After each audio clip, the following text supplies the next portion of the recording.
e a importância que isso tem, porque é o momento de mudança que nós estamos atravessando, o momento da transição. E continuando ainda dentro desse assunto, mas agora com uns detalhes bastante interessantes, porque todos nós que estamos aqui estamos encarnados nesse momento, né?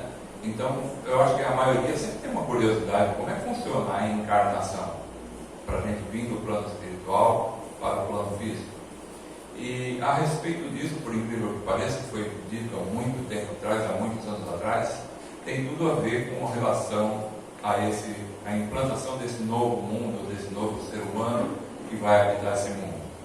Nas obras de André Luiz, do Espírito André Luiz, psicografadas através de Chico Xavier, ele escreveu vários livros, mas tem 13 deles que são bastante importantes e interessantes. Nós poderíamos dizer que é uma crônica do mundo espiritual, do plano espiritual. Esses 13 livros falam sobre diversos aspectos de como funciona o mundo espiritual, qual a relação desse mundo conosco aqui já encarnados, como funciona toda essa interação entre encarnados e desencarnados, e como funcionam as coisas do lado de lá. Naturalmente, quando a gente for para lá, vai ver muita coisa e vai saber muita coisa. Mas ele já esclarece para nós aqui, encarnados, como funcionam muitas das coisas que acontecem do outro lado. Dessas 13 obras, a obra número 3, chama Missionários da Luz, tem uma passagem muito interessante. Ele fala da reencarnação de Segismundo. Segismundo é o nome do personagem. Às vezes a gente pergunta por que esses nomes tão diferentes, né?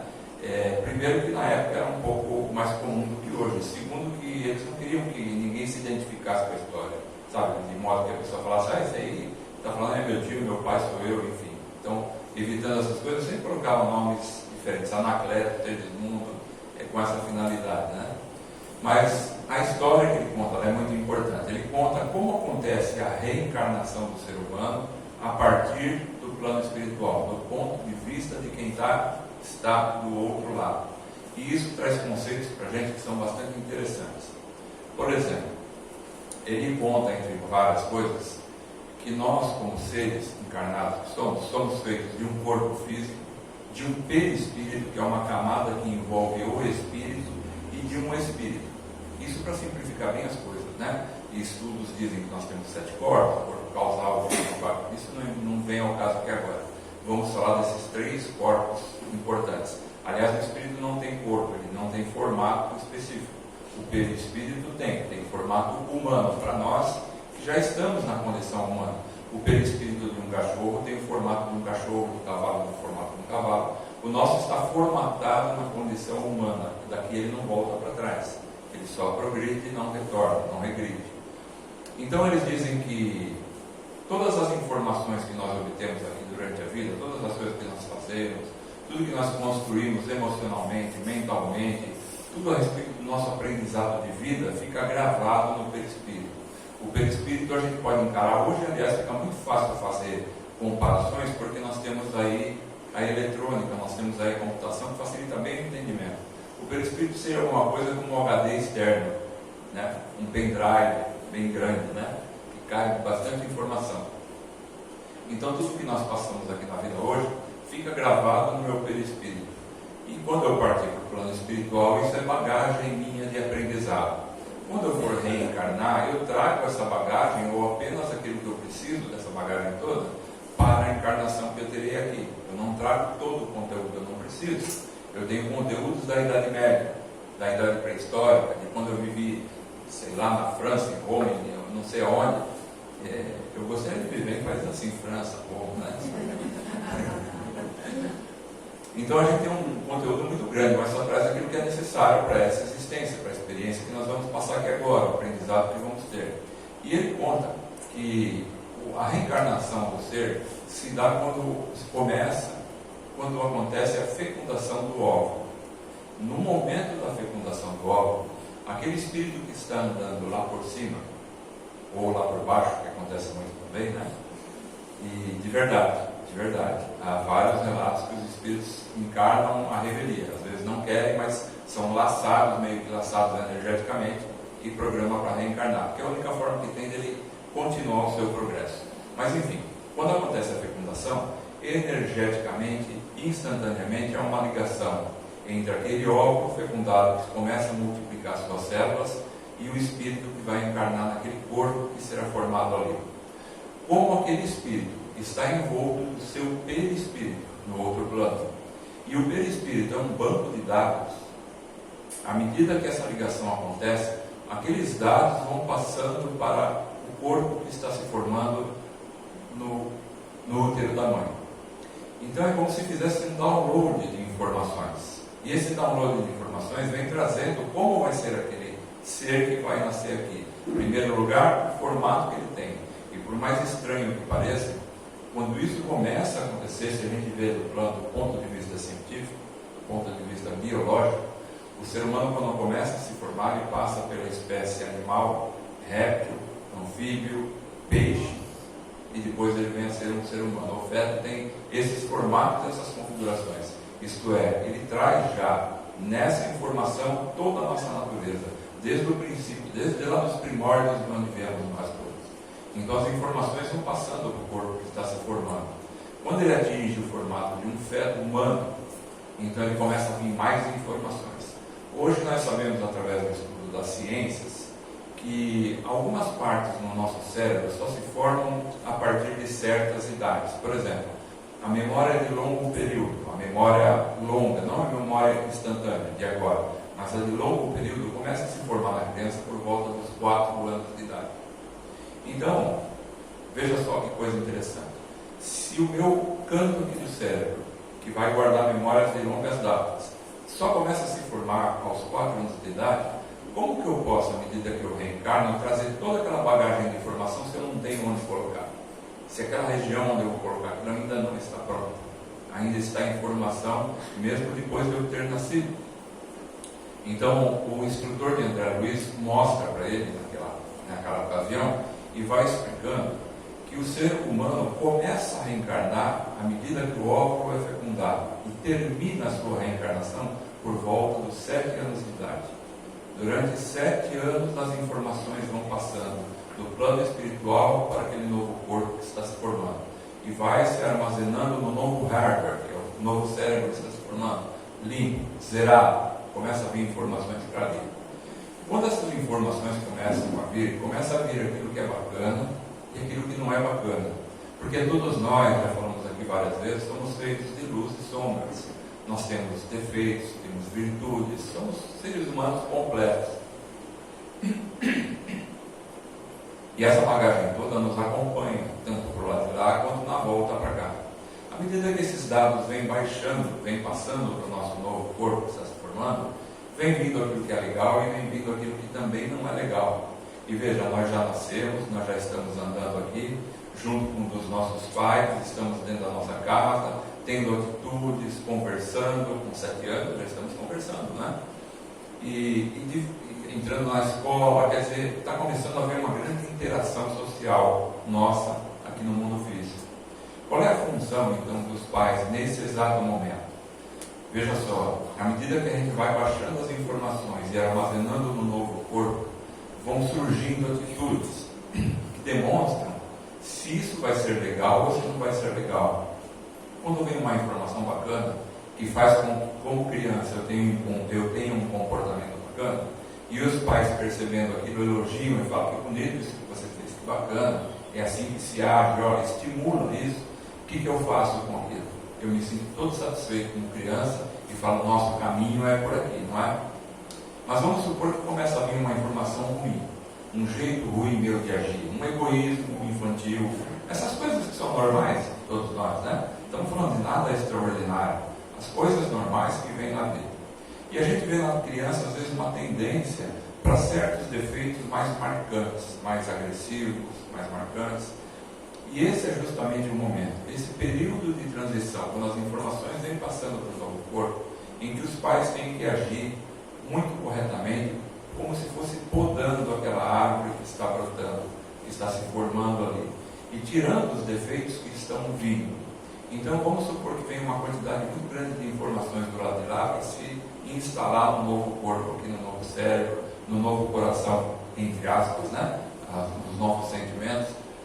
E os meus pais, atentos ao meu crescimento, ao meu desenvolvimento, começam a perceber em mim detalhes que não são bacanas e vão podando, dizendo, olha, isso não é legal, você não deve agir assim, por isso. Não é estapear, não é ser ignorante, não é gritar com a criança, é educar a criança, explicando por que não deve ser daquela forma. À medida que os pais fazem isso, é como se aquela informação que viesse, ao invés de se armazenar no novo hardware, ela é separada de lado e jogada fora. Então você está fazendo uma transformação grande naquele ser que está voltando para a Terra. Você começa a transformar ele já no seu crescimento. Há vários ditados antigos que dizem assim, é de pequeno que se torce o pipi, não sei lá o que é, umas coisas do dentro assim, né? Isso queria dizer o quê? Que você tem que educar a criança quando ela é novinha ainda. Que é assim, é dessa forma que a educação se torna mais fácil. Né? Então a função dos pais hoje em dia, aliás sempre foi, mas hoje mais do que nunca, porque temos um mundo bastante conturbado, difícil, com muitos chamamentos para coisas que são complicadas, que são erradas e que vão às vezes desvirtuar o caminho de alguém. Então a função dos pais hoje mais do que nunca é podar essas coisas que vêm vindo e querendo se instalar no novo corpo ou na nova mente e deixando aquilo que é bacana. Se a gente tenta fazer isso, se a gente faz isso nesse período que antecede os 7 anos de idade, por volta dos 7 anos de idade, as coisas ficam muito mais fáceis, é muito mais fácil de educar a criança assim. E ela vai se desenvolver de uma maneira muito bacana, muito pura, muito bonita. É claro que nós não vamos conseguir tirar todas as tendências, todos os defeitos, porque o ser humano ainda é o ser humano. Nós estamos avançando, estamos progredindo, até que rapidamente em alguns aspectos, mas precisamos de um tempo para isso. Não vai ser feito assim de uma hora para outra. Mas aquele trabalho do pai e de uma mãe consciente faz uma diferença enorme na vida daquele novo ser que reencarnou, em toda a sequência de vida que ele tem. Mas o que se vê hoje em dia, infelizmente, não em todos os lugares, é claro que há exceções maravilhosas, exceções, mas se vê muitas pessoas que simplesmente colocam os filhos no mundo e acham que aí já fizeram a sua parte, o resto é com elas. Deixa que a vida ensina. Deixa que lá na escola vão ensinar para essa criança como ela deve ser, como devem ser as coisas. Vocês acham mesmo que a professora tem tempo para ensinar isso para a criança? De forma alguma. Não só que não tem tempo, como não está observando o tempo todo aquela criança, o desenvolvimento, o que precisa ser podado, e não tem o poder de podar. O professor não tem esse poder, porque quando tenta fazer isso, o mundo se volta contra ele, dizendo, quem é você para tentar corrigir meu filho, dizer como é que meu filho tem que agir? Enfim, cabe a nós adultos, cabe a nós que somos pais, avós, tios, enfim, cabe a nós que temos relacionamento com as crianças e modelando essa criança. Então eles dizem, André Luiz conta nesse romance, esses romances, aliás, eles são romanceados, mas o cerne da questão é real, é verdadeiro. Eles utilizam do romance para poder pôr a explicação daquilo que a gente quer, né? Senão fica muito didático, fica cansativo. E eles explicam que até os 7 anos de idade, então, o ser está reencarnando. E a partir dos 7 anos de idade, aproximadamente, ele está reencarnado definitivamente. Isso quer dizer que a gente não pode mais modificar essa pessoa se nós não fizermos isso até os 7 anos? Não, de forma alguma. Sempre dá para educar, sempre dá para corrigir, mas já se torna um pouco mais difícil, porque aquilo que veio se instalou e se acomodou dentro desse ser, e a partir daí começa a vir para o lado de fora e manifestar suas ações. Nós somos, em grande parte, todo ser humano é em grande parte, a maior parte das coisas que apresenta no cotidiano e no dia a dia, vem do nosso subconsciente, não vem do nosso consciente. Se tudo que nós fazemos, tudo que nós agimos, as nossas reflexões, as nossas reações com as coisas que nos acontecem, se viessem do nosso consciente, o mundo seria maravilhoso. Quer dizer que está todo mundo pensando antes de agir, mas não, vem do nosso subconsciente.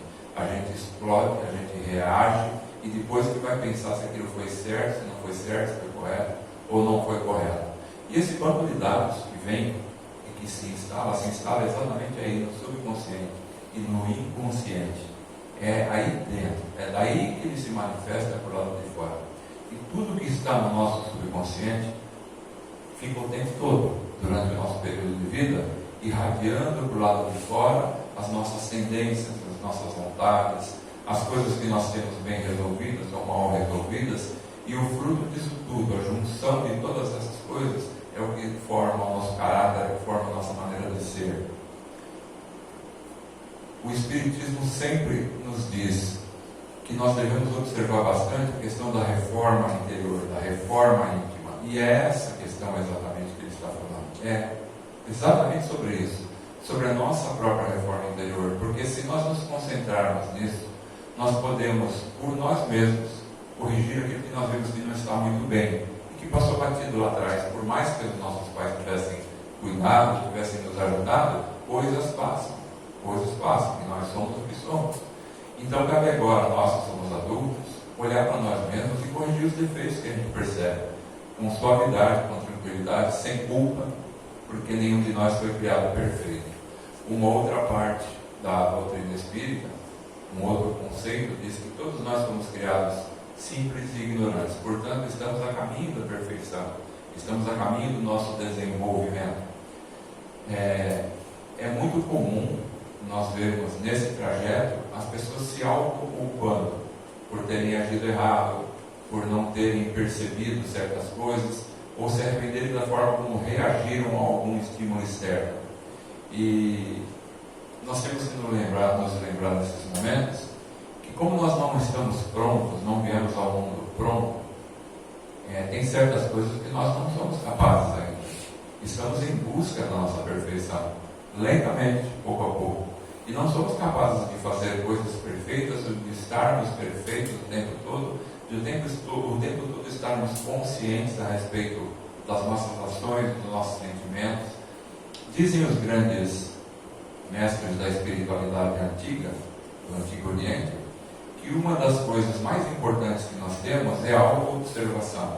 Com relação a isso que nós sentimos, percebemos do mundo, como as coisas nos afetam, as coisas externas afetam dentro de nós e como é que isso se manifesta. Porque só assim a gente atinge o autoconhecimento. Então, se nós tivermos todos esses cuidados, se nós observarmos tudo isso, a educação da infância, aquilo que vem vindo e vem se montando no novo ser, depois que fica por nossa conta nosso próprio trabalho em cima dessas coisas, em cima daquilo que nós percebemos que pode ser melhorado em nós, o estímulo dos nossos pontos positivos, como já falamos aqui, nós construímos com isso tudo um conjunto de ações que nos fazem crescer um pouco mais rapidamente, ou com um pouco de base mais sólida, porque é bastante comentado a respeito da reforma interior. Vamos fazer a reforma íntima, mas a gente se pergunta sempre como é que eu faço isso? Então é necessário que a gente se auto-observe, para se conhecer primeiro. À medida que passa a se conhecer, passando a aceitar aquilo que você tem de bacana e o que não tem de bacana, dá para começar a trabalhar em cima disso e começar a corrigir pouco a pouco. Faz parte do nosso trabalho agora nesse momento, construir esse novo mundo que a gente almeja. Caso contrário, ele não vai acontecer no piloto automático, ele não acontece sozinho. E como já dissemos aqui, não é o chão que vai modificar, ou o oceano que vai modificar, somos nós que vamos nos modificar. É o ser humano sobre a face da Terra que vai se modificar ao longo das gerações. Um pouquinho que a gente planta hoje, fora e amanhã, e assim por diante. E quando a gente perceber, o mundo está mudado. Há uma outra coisa muito importante. Hoje a mídia fala muito de tragédias. Se a gente observa a televisão, noticiários, a gente tem a impressão que o mundo acabou. Está tudo um desespero. No entanto, eu vi uma reportagem muito bacana, por acaso na internet, estava mexendo na internet, e vi um comentário do pessoal. Eles montaram câmeras nas ruas em São Paulo, parece que era, a reportagem parece que era em São Paulo, mas temos em todos os lugares. Montaram diversas câmeras na rua para pegar a infração de trânsito, ameaça de roubo, de sequestro.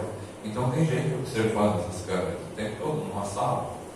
E qual não foi a surpresa dele quando eles perceberam mais de 600 e poucas interações de pessoas fazendo bem para as outras, sem pedir nada, gratuitamente, sem nem sequer saber que estavam sendo filmadas.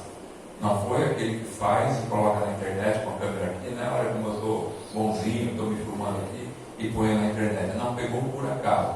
As câmeras que deviam pegar infrações de trânsito pegaram as pessoas praticando boas ações. Mais de 600 boas ações foram pegas em muito pouco tempo. E foi tão marcante para as pessoas que observavam isso, que elas fizeram uma reportagem, fizeram um pequeno documentário falando a respeito disso. Falaram, olha, a gente pensa que o mundo não tem mais jeito, pensa que o ser humano está perdido. Não está não, olha só. Quanta gente fazendo coisas boas, coisas bacanas, sem aparecer, sem querer aparecer, sem sequer saber que estava sendo filmado. Então o mundo tem jeito sim, o mundo está no bom caminho, está no caminho do crescimento espiritual para todos nós, no nosso desenvolvimento, e tudo daqui para frente tem tendências a melhorar. Só que estamos atravessando um período bastante difícil, um período tanto complicado. Ele sempre, quem comenta, isso sempre faz uma comparação com a casa que a gente vai fazer uma reforma ou fazer uma limpeza, que a gente joga todos os móveis para fora para varrer, limpar. Enquanto está tudo lá de fora, estamos limpando, está uma bagunça, dá uma tremenda má impressão. Mas quando limpa tudo e coloca tudo no seu devido lugar, fica bem bacana. No momento, é o que nós estamos fazendo. As coisas estão todas jogadas do lado de fora, está tudo sendo limpo, ninguém fica em cima do muro, repara bem. Hoje nós sabemos mais ou menos quem é quem torce para que time, quem faz o quê. Está muito fácil, as pessoas não conseguem mais hoje ficar em cima do muro. Porque a vida está fazendo coisas que obrigam as pessoas a descerem e tomarem uma posição. E nisso a gente começa a perceber como é que o mundo está funcionando, como são as pessoas de fato, como sou eu de fato em relação às pessoas também. Então tudo está em profunda transformação nesse momento. Nós precisamos ter paciência, calma, serenidade, e principalmente nós que estamos aqui hoje, que frequentamos aqui a igreja, o templo, onde quer que você vá, que você encontre um pouco de espiritualidade, cabe a nós colocarmos para frente, colocarmos isso para fora ou para as outras pessoas, essa questão de que o mundo está caminhando para o bem maior, está caminhando para uma situação muito melhor. É preciso que a gente tenha paciência, comedimento, que esteja sempre atento para as nossas próprias vibrações, para que a gente busca, procura e vibra no dia a dia, porque é sempre no dia a dia, e são sempre as pessoas simples e comuns que nos mostram as grandes lições da vida. Era esse o recado de hoje. Eu agradeço a atenção de todos e peço a Deus que permita que possamos voltar para os nossos lares, levando a paz que aqui encontramos.